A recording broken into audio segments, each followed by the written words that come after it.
La palabra de Dios en Apocalipsis capítulo 1 versículos del 10 al 16 nos dice: Estaba yo en el Espíritu en el día del Señor, y oí detrás de mí una gran voz como sonido de trompeta que decía: Escribe en un libro lo que ves, y envíalo a las 7 iglesias, a Éfeso, Esmirna, Pérgamo, Tiatira, Sardis, Filadelfia y Laodicea.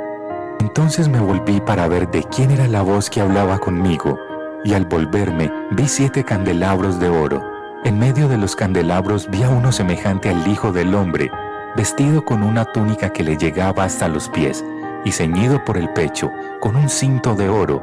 Su cabeza y sus cabellos eran blancos como la blanca lana, como la nieve. Sus ojos eran como una llama de fuego. Sus pies se parecían al bronce bruñido cuando se le ha hecho refulgir en el horno, y su voz como el ruido de muchas aguas. En su mano derecha tenía 7 estrellas, y de su boca salía una espada aguda de 2 filos. Su rostro era como el sol cuando brilla con toda su fuerza.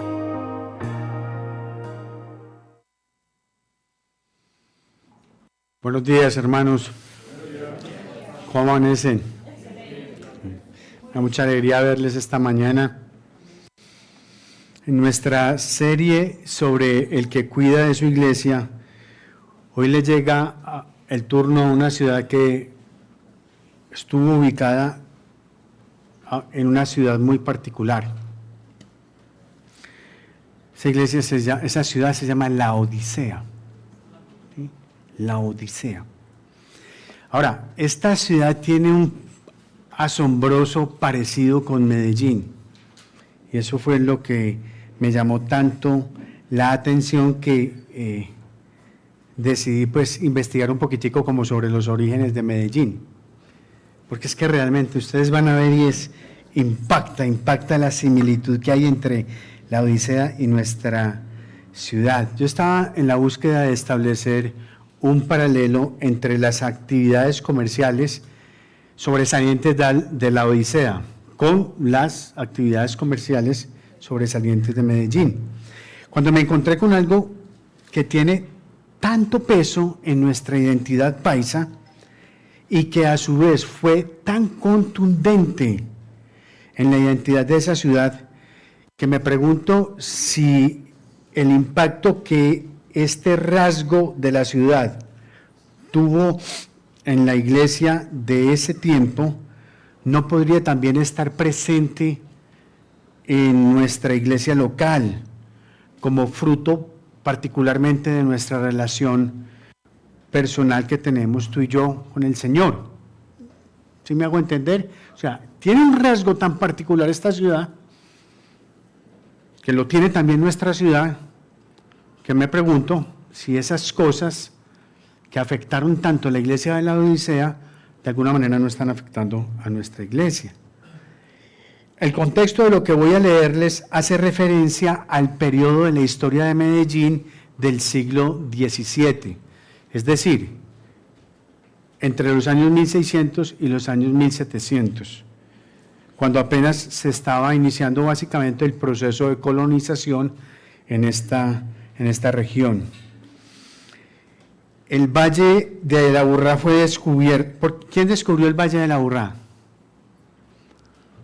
Yo sé que ustedes son muy respetuosos y no quieren afectar la grabación, ¿cierto? El explorador que descubrió el Valle de la Aburrá se llamaba Jerónimo Luis Tejelo.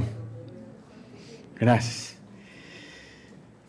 Jerónimo Luis Tejelo, en el año de 1541, pero el asentamiento de la ciudad de Medellín se realizó en marzo de 1616, el 2 de marzo de 1616, por el conquistador que se llamaba Don Francisco Herrera Campuzano. Él le dio el nombre a este asentamiento de San Lorenzo de Aburrá. El desarrollo temprano de ese asentamiento se dio hacia el lado sur de la ciudad, en lo que hoy conocemos como el Poblado. Y en el año de 1675 el nombre fue cambiado a Villa de Nuestra Señora de la Candelaria de Medellín.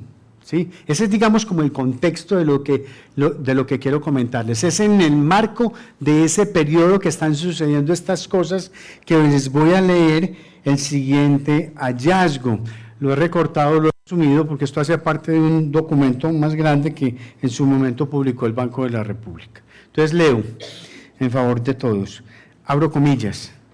Los historiadores creen que muchos de los primeros colonos de Medellín eran judíos españoles que huían de la Inquisición. Déjenme hacer aquí un pequeño paréntesis. Pienso que esto es lo que le da mucho sentido al proceso que actualmente se está llevando de solicitud de ciudadanías con la embajada, con el gobierno español y Portugal, de toda esta comunidad de descendientes sefardíes. ¿Sabían ustedes que Antioquia es la que más solicitudes de esa naturaleza está realizando en todo el país? Y pienso que en mucho sentido tiene que ver un poco con esto, porque los primeros asentamientos en esta región fueron de judíos españoles que huían de la Inquisición. Cierro paréntesis. Los historiadores, vuelvo y leo, creen que muchos de los primeros colonos de Medellín eran judíos españoles que huían de la Inquisición. Dividieron la tierra en pequeñas haciendas que ellos mismos cultivaban. ¿Sí? Haciendas que ellos mismos cultivaban. Esto contrasta mucho con la cultura de las plantaciones basadas en la esclavitud que dominaba los primeros asentamientos colombianos. Y aquí es donde quiero marcar el énfasis. Con su enfoque en la autosuficiencia, estos primeros pobladores tenían poco interés en el contacto comercial con el exterior y con las regiones vecinas. Estos primeros pobladores tenían poco interés en el contacto comercial con el exterior y las regiones vecinas. Llegaron a ser conocidos como trabajadores duros con una feroz racha de independencia. Estos rasgos que se mantienen hasta el día de hoy, estos son rasgos que se mantienen hasta el día de hoy y que se pueden ver a diario en toda esta radiante ciudad de Medellín. ¿Cómo le parece? Aunque el momento político y económico que está viviendo el país en la actualidad no es el mejor, Antioquia sigue siendo la segunda economía que más aporta al Producto Interno, con un 15% aproximadamente de participación, después de Bogotá, Distrito Capital. Por supuesto, esta condición de riqueza y prosperidad, sumada a la pujanza y a la tenacidad de nuestras gentes, ha favorecido que este rasgo de autosuficiencia y anhelo de independencia sean una constante de la identidad paisa. Y prueba de ello fue lo que acabaron de mencionar precisamente, el movimiento cívico de los años 70 que se llamó Antioquia Federal y que más recientemente cobró notoriedad con la decisión gubernamental de terminar unos proyectos de infraestructura con el aporte no solo del gobierno local, sino de los ciudadanos de a pie. Es decir, escúchenme bien, 5 siglos después de que aquellos colonos forjaran este departamento y esta ciudad, nosotros seguimos afirmando la autosuficiencia como un valor cultural de la identidad antioqueña. ¿Quién dice amén? Espérese un momentico. Si hay algo, esto es muy importante, tengan esos datos para lo que vamos a ver a continuación. Si hay algo que puede afectar grandemente nuestra fe, es la prosperidad. Algunos estudios realizados por el Instituto Barna, que es un instituto que se encarga de hacer investigaciones dentro del contexto de la Iglesia, han demostrado que la riqueza económica ha sido determinante para que la cultura occidental sea espiritualmente pobre. Y la razón es esta: la riqueza y la prosperidad engañan fácilmente, porque puede llevarnos a creer que no necesitamos a nadie más, ni siquiera a Dios. Cuando las alacenas, esta es la verdad, hermanos, cuando las alacenas están repletas de comida y de alimento, y no solo del alimento básico, sino también de todos los antojos que nosotros tenemos, y eso está que no le cabe nada, como dicen por ahí, no le cabe un tinto a las cenas. Nuestra oración nunca es: Señor, danos nuestro pan de cada día. No oramos así. Esa es la verdad. Aquí entre nosotros y el Señor. Esa es la verdad. Ahora, la prosperidad ha sido un gran problema para el pueblo de Dios a lo largo de la historia. Desde que el Señor le advirtió a Israel precisamente sobre ella. Sergio, coloca por favor el texto. En Deuteronomio 31, 19 y 20 queda completamente claro eso. Ustedes pueden mirar ahí en pantalla. Ahora pues, escriban este cántico para ustedes. Esto es algo que le está diciendo Dios a Moisés. Ahora pues escriban este cántico para ustedes y tú enséñaselo a los israelitas. Ponlo en su boca para que este cántico me sea por testigo contra los israelitas. Porque cuando yo los introduzca en la tierra que emana leche y miel, la cual juré a sus padres, y ellos coman y se sacien y prosperen, se volverán a otros dioses y los servirán, y me despreciarán y quebrantarán mi pacto. No los había introducido a la tierra, y ya el Señor sabía qué iba a pasar con ellos, que la prosperidad de la tierra, que fluye leche y miel, los iba a afectar en su relación con Él.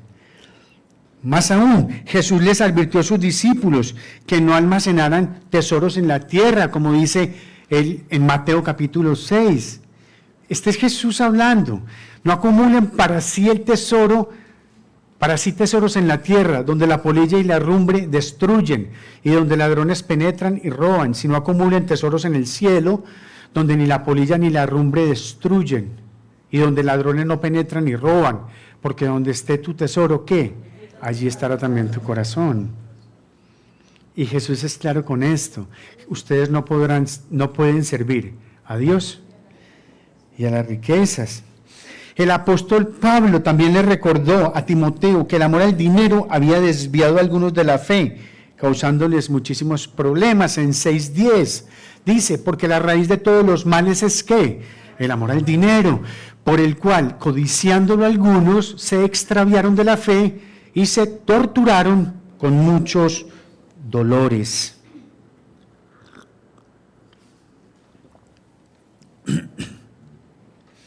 Yo quiero aquí precisar algo, hermanos, y es lo siguiente: no estamos en contra de la riqueza y la prosperidad por sí misma.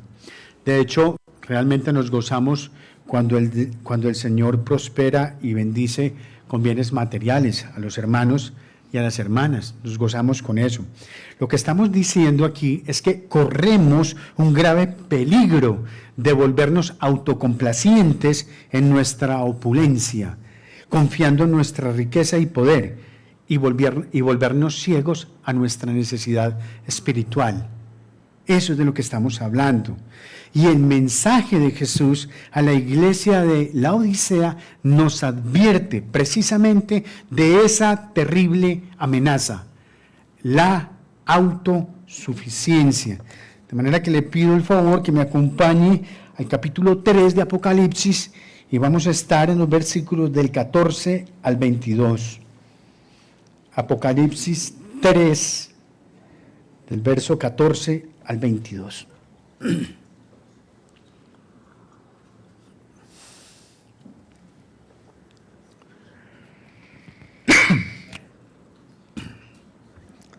Dice la palabra de Dios: escribe al ángel de la iglesia en Laodicea, el Amén, el testigo fiel y verdadero, el principio de la creación de Dios, dice esto: yo conozco tus obras, que ni eres frío ni caliente. Ojalá fueras frío o caliente. Así, puesto que eres tibio y no frío ni caliente, te vomitaré de mi boca. porque dices, soy rico, me he enriquecido y de nada tengo necesidad. No sabes que eres un miserable y digno de lástima, y pobre, ciego y desnudo. Te aconsejo que de mí compres oro refinado por fuego, para que te hagas rico, y vestiduras blancas para que te vistas, y no se manifieste la vergüenza de tu desnudez, y colirio para ungir tus ojos, y que puedas ver. Yo reprendo y disciplino a todos los que amo. Sé pues celoso y arrepiéntete. Yo estoy a la puerta y llamo. Si alguien oye mi voz y abre la puerta, entraré a él y cenaré con él y él conmigo. Al vencedor le concederé sentarse conmigo en mi trono, como yo también vencí y me senté con mi Padre en su trono. El que tiene oído, oiga lo que el Espíritu dice a las iglesias. Señor, te damos gracias por tu palabra esta mañana. Señor, te ruego, te suplico que abras nuestro entendimiento para poderla comprender. Abre, Señor, nuestro corazón para recibir el consejo sabio y oportuno que a través de ella tú nos das. Te ruego, Señor, por mentes reflexivas esta mañana, Señor, que les permitan reflexionar sobre el caminar cristiano que cada uno lleva. Señor, ayúdanos con el amor con el que tú te diriges a esta iglesia, Señor, a entender y a revisar si esta iglesia del Redil Laureles es autocomplaciente, autosuficiente o no. Y Padre, una vez más te ruego que al vaso frágil que usas esta mañana para la exposición de tu mensaje, le bendigas, Señor, le ayudes. Señor, que Él sujete cada pensamiento y cada palabra de su boca a la voluntad en Cristo Jesús. Y en cualquier caso, Señor, que sea honrado y glorificado tu nombre esta mañana. Amén.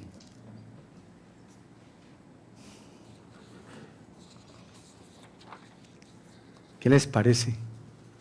Fuerte la manera como el Señor le habla a esta iglesia. Vamos a desarrollar este tiempo, esta enseñanza, hermanos, a la luz de 3 puntos. Y el primero de ellos es este: Cristo, la verdad encarnada y origen de todo. Cristo, la verdad encarnada y origen de todo.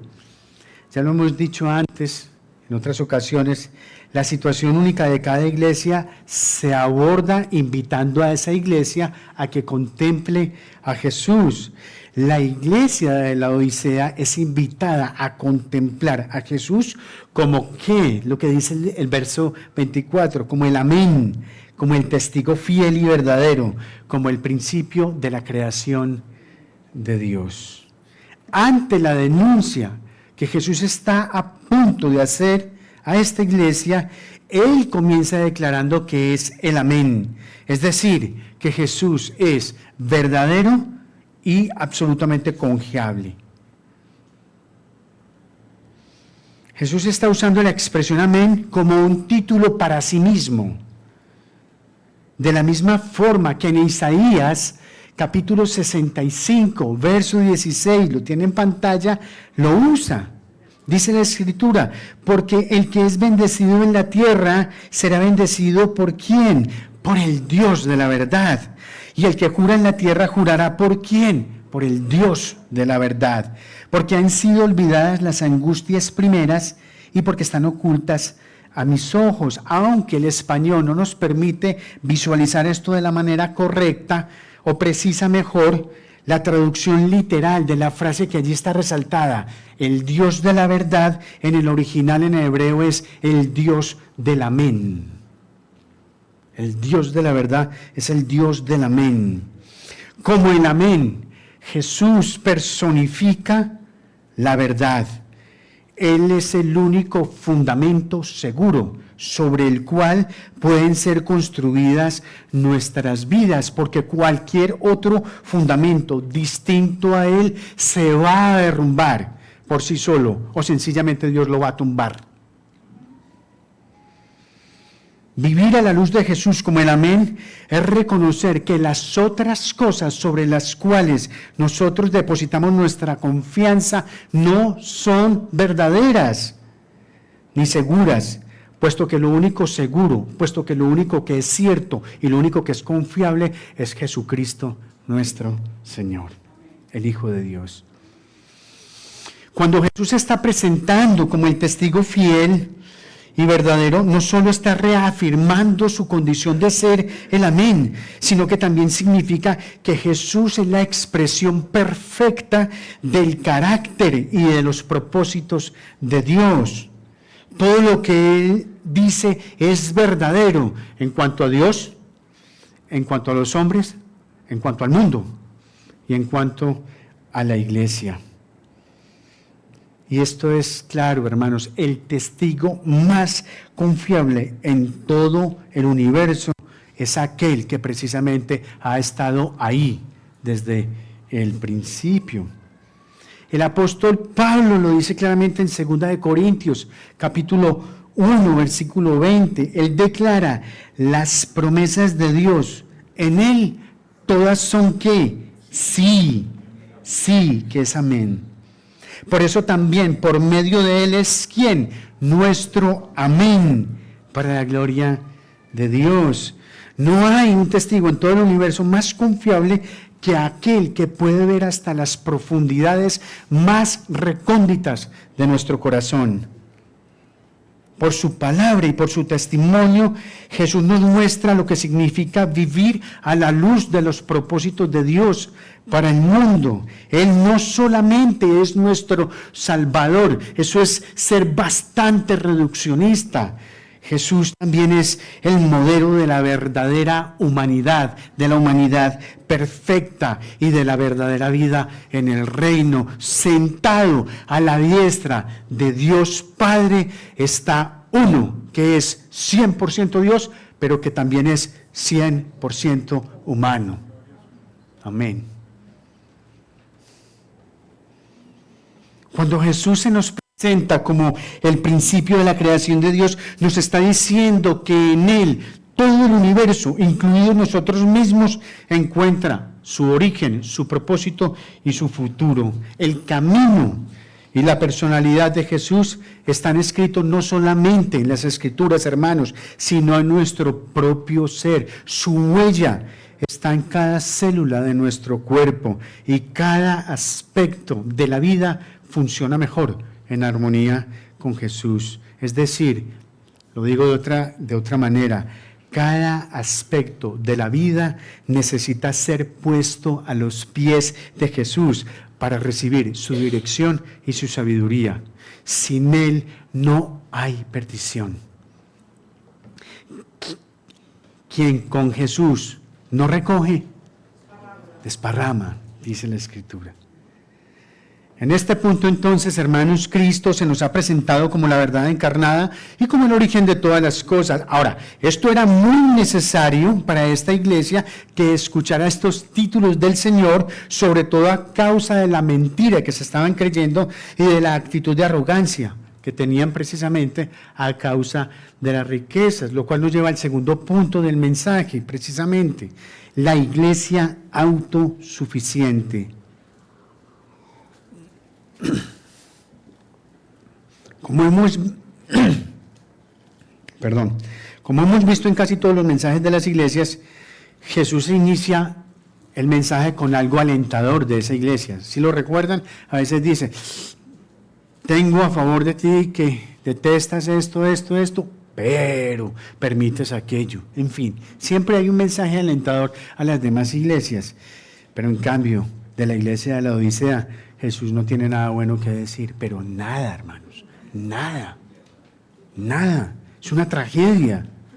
Además, hay algo que es muy interesante en la lectura que hicimos, y es que no hay evidencia ni de herejías, ni de inmoralidad. Nada de eso hay ahí. Sin embargo, Jesús está cuestionando esta iglesia por dos asuntos generales. Uno, por su tibieza espiritual. Y dos, por su arrogancia, por su actitud arrogante y presuntuosa. A tal punto llega el fastidio del Señor por esta iglesia que les dice: te vomitaré de mi boca. Es que es tremendo ver al Señor hablando así. Imagínate el Señor diciéndote a ti. No uso ningún nombre. Solo imagínate que el Señor te diga a ti: fulanito, te voy a vomitar de mi boca. Porque tu actitud es arrogante y presuntuosa. Y porque eres tibio espiritualmente. Ahora, es interesante notar que la frase en griego que se usa aquí dice: estoy a punto de vomitarte. Estoy a punto de vomitarte. Es decir, todavía Cristo no los había rechazado, sino que seguía apelando. Y la carta tenía y tiene para nosotros como fin acabar con ese espíritu tibio. Y de hecho, la severidad de la reprensión tiene como propósito hacerlos despertar del letargo en el que ellos estaban. A propósito, para nosotros también tiene ese mismo propósito: hacernos despertar del letargo en el que algunos de nosotros podamos estar. El estado espiritual de la iglesia, el Señor lo plantea en términos de una realidad conocida por ellos. Y era el suministro de agua que la ciudad recibía. Pone el mapita. De hecho, la Odisea quedaba, como muestra el mapa, en un valle. ¿Sí? Por eso es que digo que es muy parecido con Medellín. Quedaba en un valle. Y tenía dos poblaciones cercanas, que eran Hierápolis y Colosas, que están ahí como cerca a las montañas, como se puede apreciar. Hierápolis era rica en manantiales de agua caliente, ricos en carbonato de calcio, que normalmente se usaban con efectos de carácter medicinal. La gente iba a los termales de Hierápolis. Y Colosas era muy rica en agua fresca, en agua fría, en agua que era totalmente pura para el consumo. Pon la siguiente, Sergio, porque fíjense, esto sirve de testimonio hoy de la realidad. Así es. Esos son los termales de Hierápolis. Es una foto reciente de eso. Y esas aguas ahí son muy calientes. Y la siguiente foto, esta es una fotografía de las aguas termales de las aguas frías de Colosas. Usted puede apreciar en el extremo inferior derecho un segmento del acueducto romano que se usaba en esa época para el transporte de esas aguas. Esas ciudades quedaban a varios kilómetros de la Odisea, de tal forma que cuando el agua bajaba por ahí, la de Hierápolis ya no llegaba caliente, llegaba tibia, y la fría que venía de Colosas por el recorrido en el acueducto se calentaba también, se volvía tibia. Entonces el agua que finalmente llegaba a Colosas era un agua que era sucia y tibia, era absolutamente repugnante para tomar. A la Odisea. Sí, quiero saber si están atentos ahí. Muy bien, si están atentos. El agua llegaba a la Odisea y era repugnante para tomar, y esa era la ilustración que usó Jesús para comparar la condición espiritual de aquella iglesia. Ahora, Jesús no está sugiriendo que ellos, la iglesia de la Odisea, deba ser caliente por él, o que sencillamente deba ser fría por Él, porque es que este tema no tiene nada que ver con la temperatura espiritual. Lo que Jesús les está diciendo a los cristianos de la Odisea con la ilustración del agua es que lo hicieron sentir náuseas, porque eran inservibles para Él e inservibles para el reino. Porque eran inservibles para Él. Muy bien. La ciudad era muy rica en todo sentido y se jactaban de eso. El versículo 17 dice, soy rico, me he enriquecido y de nada tengo necesidad. Ahora sí, ya van a ver por qué el parecido con Medellín es enorme. La ciudad era un centro bancario y era un centro bancario muy poderoso. En el año 60 después de Cristo, un terremoto destruyó gran parte de la ciudad. Los laodicenses rechazaron la ayuda financiera de Roma para su reconstrucción. De hecho, reconstruyeron la ciudad ellos mismos, con sus propios recursos, y la hicieron mejor de lo que era antes. Incluso agregaron gimnasios y teatros. Se habían granjeado un nombre respetable en el sector textil por su lana negra. Eran un referente de moda y elegancia porque producían las mejores telas. Asimismo, estaban a la vanguardia en la medicina ocular. Habían desarrollado ungüentos a base de colirio que tenían propiedades curativas para los ojos y que eran muy apreciados en el mundo grecorromano. Es decir, para resumirlo en una frase, los laodicenses eran ricos, elegantes y saludables. ¿Cómo le parece? Jesús entonces está, ¿sí? ¿Ven el tremendo parecido con nuestra ciudad? Jesús entonces está acusando a esta iglesia porque se identificaba más con los valores de la cultura que con los valores del reino de los cielos. La iglesia no era un testigo fiel y verdadero del Evangelio porque la riqueza y la prosperidad los llevó a la autosuficiencia. No necesitaban nada de nadie, porque eran ricos. ¿Te le suena familiar esa frase? Yo mantengo de todo en mi casa para no tenerle que pedir nada a nadie. Algunos nos justificamos pues 2 piezas llenas de herramientas, ¿no es cierto? Sí, porque hay que tener de todo para no tenerle que pedir nada a nadie. Yo creo, hermanos, que este es un muy buen momento para reflexionar sobre si nosotros, nuestra iglesia, Rey Laureles, nos hemos vuelto autosuficientes. Muy a propósito de ser una iglesia que está en una ciudad y un departamento que ha hecho de la autosuficiencia su más preciado valor. ¿Usted qué cree que hay detrás del dicho que tanto usamos nosotros con alegría cuando decimos, es que el país es tan berraco que ¿qué? ¿Que nace donde? ¿No lo han oído? El país es tan berraco que nace donde quiere. ¿Cierto? Se usa mucho. Lo he escuchado muchas veces por ahí en la calle. ¿Qué hay detrás de eso? Una dosis alta de arrogancia y de orgullo. Creo que es un momento para que reflexionemos un poquito en eso, mis amigos. Quizás, hermanos, mientras vamos pensando en esto y mientras el Señor nos va hablando al corazón a cada uno de nosotros, podríamos considerar que la falta de oración puede revelar una actitud de autosuficiencia de la cual no necesariamente eres consciente.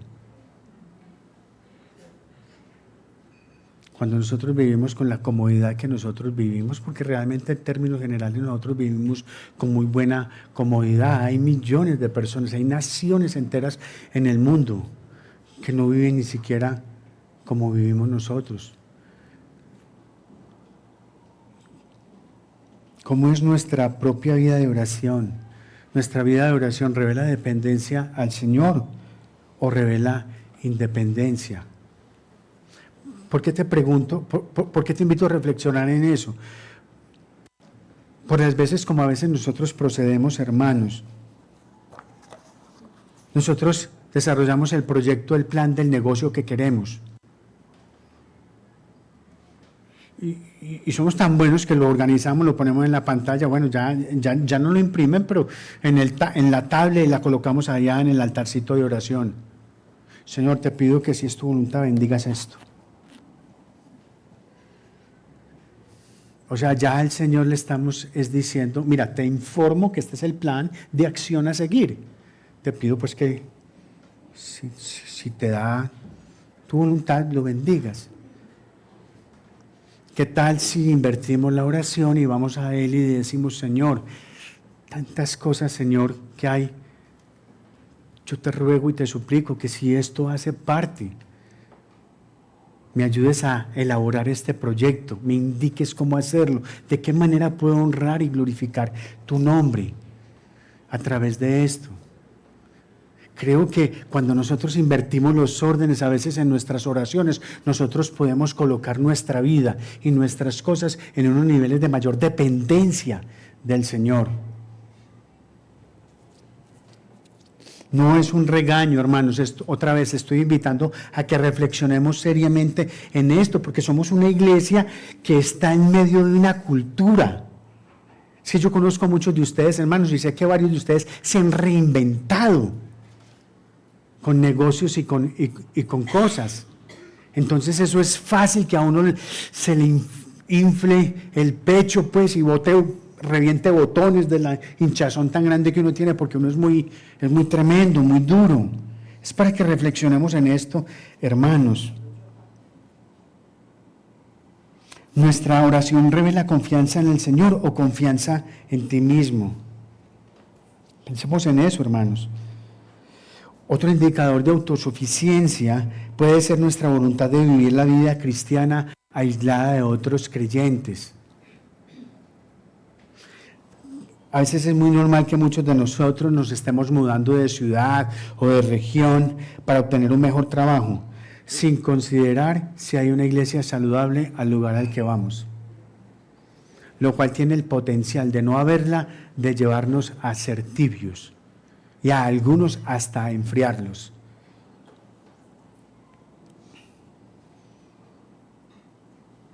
Si la iglesia no es algo realmente importante para nosotros, hermanos, entonces nos congregaremos cuando sea conveniente o cuando no tengamos nada mejor que hacer. Esas son acciones que demuestran que podemos ser autosuficientes. Algunos ni siquiera comparten sus cargas con otros porque no quieren que hermanos en Cristo se enteren de sus luchas y sus necesidades. Eso es una tragedia, hermano. Es una tragedia que nosotros nos enteremos semanas después de que alguno pasó por un momento de calamidad doméstica, de dificultad financiera o de dificultad familiar. Es trágico, porque la iglesia está para esto, hermano. Todos nosotros, el papel que nosotros tenemos es un papel de reconciliación, ese es nuestro ministerio. Nos debemos la oración los unos a los otros, nos debemos, como dice Gálatas 6:2, sobrellevar las cargas los unos a los otros. Eso es mandato del Señor. Eso no es si a mí me parece, hermanos. Y cuando las cargas se entregan y se sobrellevan, la cosa se hace más liviana. O sea, no es que sea más fácil, no es que no pese, no, pesa, duele, cuesta, se sufre, pero se hace un poco más liviano, porque hay gente que intercede y ora por nosotros, hermanos.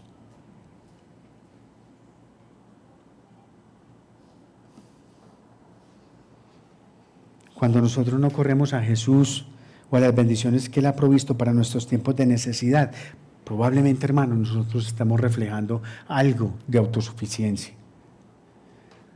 Cuando nuestro encuentro con la palabra del Señor y con el Señor mismo en la celebración dominical, como el caso de hoy, no necesariamente afecta el resto de la semana en términos de nuestra vida, muy probablemente estemos siendo autocomplacientes. yo puedo decirles con absoluta honestidad y con claridad, después de mi caminar cristiano, no hay un solo domingo en el que, en los años que llevo en la fe, la palabra del Señor no haya resaltado un aspecto de mi carácter que necesita ir a la cruz. No lo hay. Nosotros no podemos ser los mismos semanalmente. Debe haber cambios. Debe haber cambios y cambios importantes. ¿Sabes por qué? Porque tú y yo somos un producto que está en construcción, un producto que está en un proceso de edificación permanente en la fe. Nosotros no estamos terminados. En nosotros se está formando la identidad de Cristo a la plenitud que Él tiene. Y toda nuestra vida, por lo menos en esta tierra, será así, de edificación, de madurez, de estar teniendo mejores y mayores entendimientos de la obra y del Evangelio de Jesucristo. Siempre he dicho desde hace años que quien va al Gólgota y no lleva algo para dejar en la cruz, no está viviendo la fe cristiana, sino que está practicando montañismo. Y creo que así es.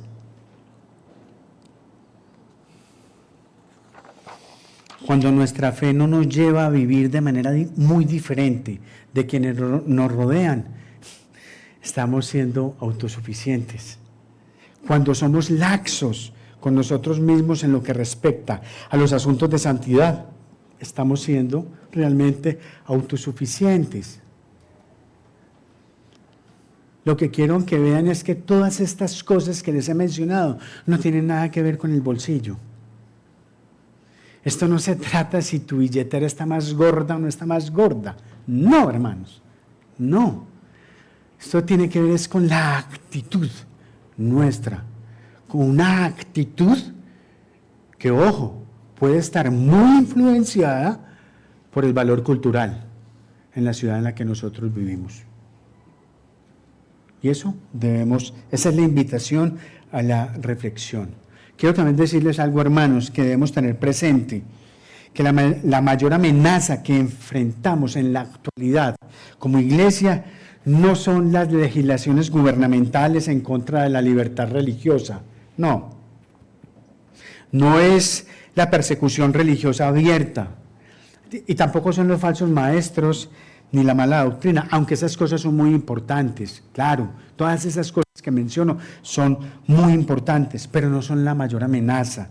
La mayor amenaza que nosotros enfrentamos es una prosperidad que nos engañe para hacernos caer en la autosuficiencia, porque si eso llega a suceder, Cristo nos va a vomitar de su boca.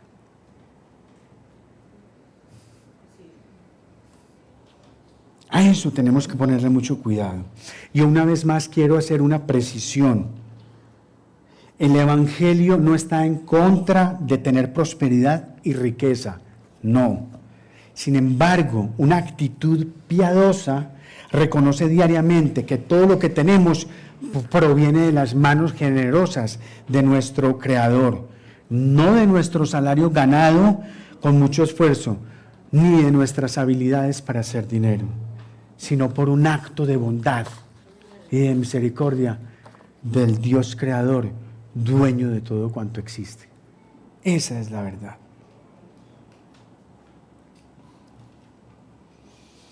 El problema con una prosperidad no piadosa es que no nos deja ver nuestra verdadera condición espiritual. Los cristianos de la Odisea se creían ricos y sin necesidad de nada. Pero Jesús les dice que son miserables, que son infelices, que son pobres, que son ciegos y que están desnudos, en el versículo 17. Y este es el punto aquí, hermanos, de lo que Jesús les está diciendo a ellos. El problema de sentirse autosuficiente es grave, porque ¿saben cuál es la realidad? Es que ni siquiera somos suficientes. Ni siquiera somos suficientes para creernos que podemos ser autosuficientes, porque el único que es suficiente es Cristo, que obtuvo la justicia de Dios para nosotros. Únicamente Cristo es suficiente, únicamente Cristo es verdadero y únicamente Cristo es confiable.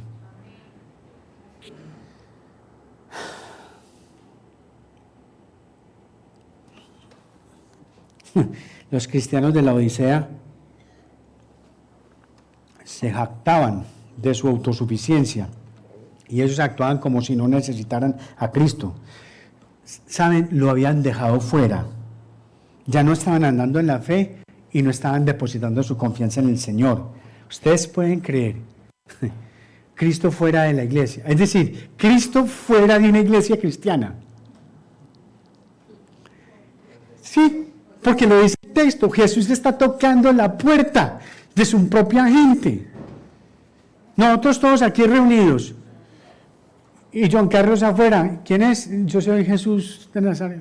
Qué pena, pero después del culto podemos hablar, pero ahorita mismo no. Pues imagínate una cosa así. Y es que ya de hecho se habla de un cristianismo sin Cristo. Sí, hay iglesias cristianas sin Cristo. Eso es trágico y es completamente triste. Cristo fuera de su propia iglesia, pero ¿saben qué? A pesar de que eso me impacta muchísimo y que es muy sorprendente, lo que realmente a mí más me impresiona es ver la ternura de Jesús con esta iglesia tibia y arrogante. Porque pudiendo destruirla con una palabra de su boca, no la destruye. En cambio, lo que hace es exhortarla. Exhortarla. Y esto nos lleva al tercer punto del mensaje, la suficiencia de Cristo. Jesús le plantea una solución a esta iglesia que no lo considera a él como parte de ella, aun cuando él sí es compasivo con ella al ofrecerle un consejo que le permitiría salir de su ruina espiritual. Dice el verso 18, te aconsejo que de mí compres, te aconsejo que de mí compres. Jesús les ofrece la verdadera riqueza con simplemente confiar en Él. La riqueza de Jesús, hermanos, no se oxida, no se acaba, no se destruye, no se la roba nadie. Es una riqueza que es completamente cierta, una riqueza que es completamente eterna. Ahora, la pregunta es, ¿cómo se obtiene ese tipo de riqueza? Pues bien, el apóstol Pablo, siguiendo precisamente la enseñanza de Jesús, nos dice en 1 Timoteo 6:17, esta perla: a los ricos en este mundo, enséñales que no sean altaneros, ni pongan su esperanza en la incertidumbre de las riquezas, sino en Dios, el cual nos da abundantemente todas las cosas para que las disfrutemos. Todas las cosas para que las disfrutemos. El problema, hermanos, con la prosperidad no piadosa es que pervierte el objeto de nuestra esperanza. Ese es el problema. En lugar de confiar en Dios, que es el que suple todas las necesidades, ponemos nuestra esperanza en las cosas que Él provee. Y ahí es donde nosotros nos embolatamos. La Biblia habla de la historia de un colaborador que tuvo Pablo, que se llamaba Demas. Él lo estuvo acompañando en su ministerio. Y en una carta, Pablo resalta el trabajo de este hombre y lo importante y lo invaluable de su compañía. Pero en otra carta, Pablo de Demas dice, se fue, me abandonó, me botó por seguir los placeres de este mundo. Es que en esto se puede engañar uno muy fácil, hermanos. Nos podemos engañar muy fácil.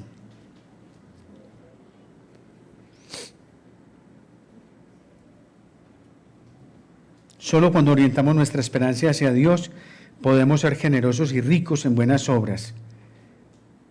Dice 1 Timoteo 6:19, acumulando para sí el tesoro de un buen fundamento para el futuro, para que puedan echar mano de lo que en verdad es vida. Es decir, no confiemos en las riquezas de este mundo, confiemos en Jesús, que es quien almacena los tesoros en el cielo. Ahora, yo no dispongo en este momento, hermanos, del tiempo necesario para explicar en detalle lo del oro refinado, lo de las vestiduras blancas y lo del colirio que Jesús recomienda para poder ver. Sin embargo, sí quisiera reiterar que esta comunidad de la Odisea eran pobres espiritualmente, que estaban desnudos y que estaban ciegos delante de aquel que todo lo escudriña y que solamente en un lugar podrían encontrar lo que necesitaban. No era en las riquezas materiales que ellos tenían, sino en Cristo mismo, porque Cristo mismo les dice, te aconsejo que de mí compres, que de mí compres. Jesús está exhortando a esta comunidad y a nosotros a aceptar la disciplina amorosa. En el versículo 19 dice, yo reprendo y disciplino a todos los que amo. Ahora, las reprensiones del Señor, más que castigos, lo que tienen es que son una expresión de un profundo afecto paternal que Él pone en nosotros y que debe llevarnos al arrepentimiento. Recuerda que el Proverbio 3 en el versículo 12 dice, porque el Señor a quien ama, ¿qué? Reprende, como un padre al hijo en quien se deleita. Es como si Jesús estuviera diciéndonos en paisa, ¿sabe qué, mi hijito o mi hijita? Yo en verdad la quiero muchísimo, la quiero mucho, y usted me tiene a mí muy preocupado, y me voló la piedra, pero yo le quiero ayudar. Y le voy a ayudar, pero eso sí, acepte mi corrección. Es como si le estuviera hablando así. También nos pide el Señor que se encienda la llama del celo en nuestros corazones. Dice, sé pues celoso y arrepiéntete. En el versículo 19, solo Cristo puede ayudarnos a nosotros a tener celo y pasión por Él y por su reino. Nadie más. No sé si recuerdan el episodio de los dos discípulos de Jesús que iban camino a Emaús, Cleofás y el otro. Después de que el Señor se les revela y les muestra quién es Él, que desaparece y los deja solos, ¿qué le dice uno al otro? Le dice, ¿no ardía nuestro corazón dentro de nosotros mientras nos hablaba en el camino cuando nos abría las Escrituras? Es que solamente Jesús puede hacer y provocar que ardan nuestros corazones. Nuestra oración debe ser entonces, Señor, aviva nuestro celo por ti. Aviva mi hambre por ti. Como el ciervo que brama.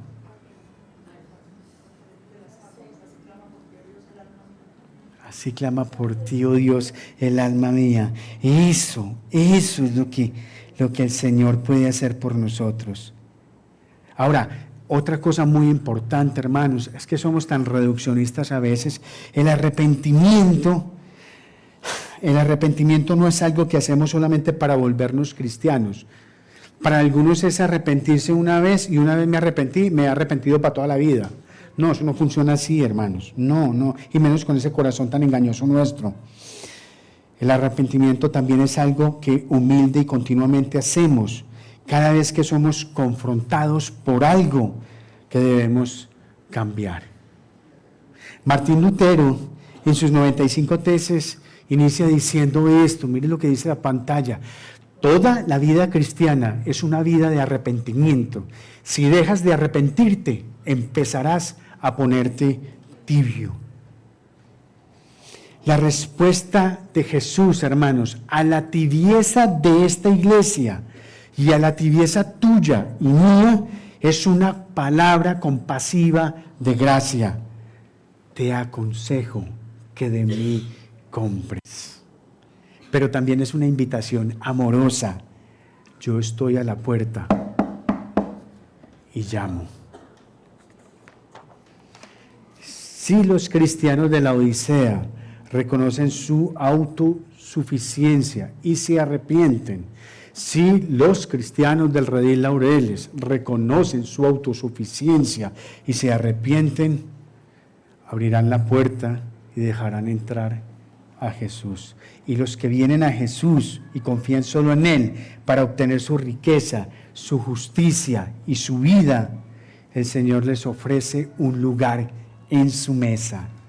Esa es la más grande promesa, hermano, que nosotros podemos tener: vivir en la casa del Señor para siempre en su presencia.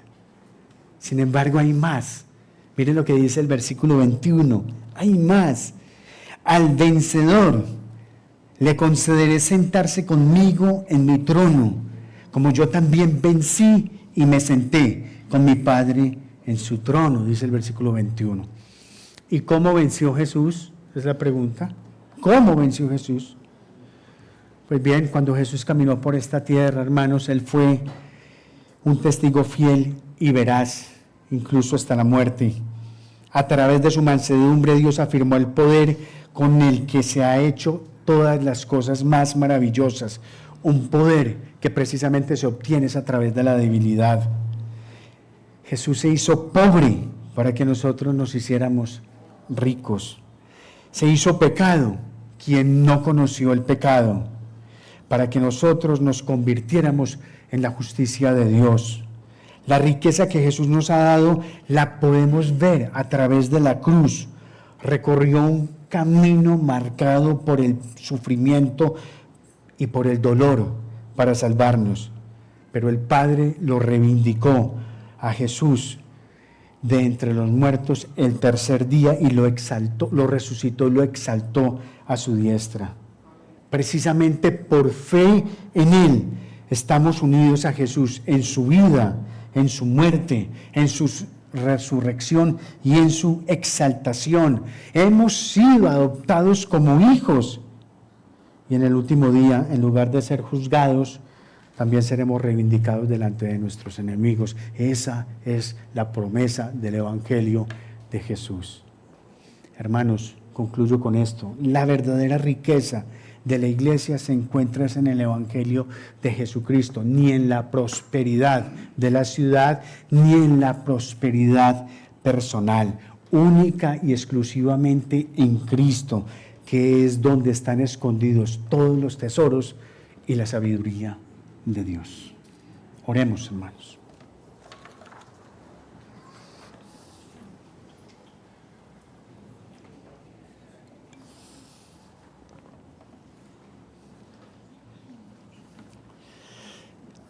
Señor, gracias por refrescar nuestro corazón, Señor.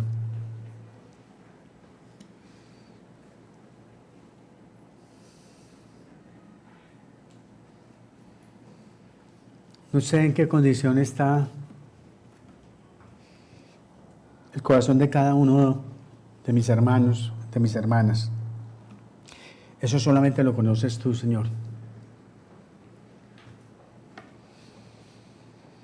Pero lo que sí es cierto, Señor, es que nosotros pertenecemos a una estirpe de gentes, Señor, que ha colocado la autosuficiencia en un valor y en una estima muy alto, Señor. Y así como lo refleja el mensaje a la iglesia de la Odisea, Señor, una iglesia que se dejó impactar más por la cultura que por los valores del reino, Señor, nosotros podemos estar corriendo exactamente el mismo riesgo. Señor, te ruego que nos ayudes a reorientar la manera de relacionarnos contigo, Señor. Ayúdanos a tomar conciencia de que lo mucho o poco que tú nos das proviene es de tu providencia, de tu bondad, de una misericordia que no merecemos, Señor, que es más expresión de tu gracia hacia nosotros. Ayúdanos a ser más conscientes de que nosotros no somos suficientes, porque realmente no lo somos, Señor. A veces nos creemos más de lo que realmente somos, Señor. Ayúdanos a afirmar en nuestro corazón la realidad del Evangelio tuyo, de que tú eres suficiente, de que tú eres veraz, de que tú eres confiable, de que tú eres el amén, de que tú eres el principio de todas las cosas, Señor. Ayúdanos a vivir consecuentemente con esa verdad. Y aleja, por amor a tu Hijo Jesucristo, Señor, de nuestro corazón cualquier presunción, cualquier sentido de autocomplacencia.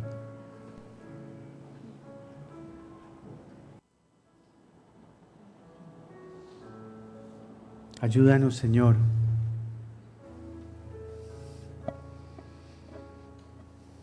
a vivir una fe con un mayor nivel de integridad y de transparencia delante de ti, delante de nuestros hermanos y hermanas, y delante de esta ciudad y de esta sociedad a la que se supone que debemos impactar con el precioso Evangelio de tu Hijo. Glorificamos tu nombre esta mañana, Señor. Yo te pido que guardes reverencia en este momento, mientras los músicos nos dirigen con su canto de alabanza y de adoración al Señor.